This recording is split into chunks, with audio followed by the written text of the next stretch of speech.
And now it's time for Ask Captain Rick, and tonight we have a few questions from our studio audience. I'm here with Greg, and Greg, where are you from? St. Petersburg. St. Petersburg, welcome. What's your question for Rick? Question for Captain Rick is, what are your top 3 go-to lures when you're fishing the Redfish Tournament Trail when conditions are really tough? Well, you know, one of the most underrated plug is certainly the Skitterwalk, the Rapala Skitterwalk. And the reason why I like that so much is sometimes people think because you have tough conditions that plug's not going to work very well. And guess what? Topwater plugs aren't just for the morning.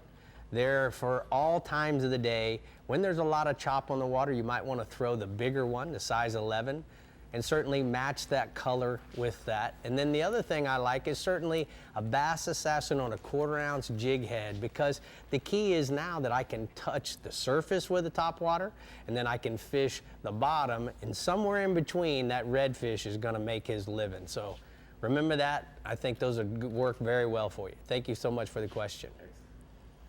All right, next up we have Nathan. Hey buddy, where are you from?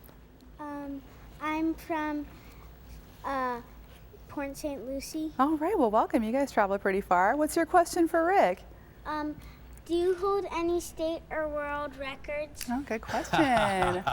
Good Thank question. you. You know, I don't think that I have any world records. At one time I had a big kingfish. I had a barracuda on fly. I had a big kingfish with my friend Ralph Delph on 12-pound. I think all of those have been broken. But the one record that I still have is with a friend of mine, Tim Mahaffey, which is the highest score for the Gold Cup, which is a tarpon tournament, fly fishing tarpon tournament. And that record was 7,180 points, and now we hold it from 7,810 points. So that shattered that record in a big way, and thank you so much for asking.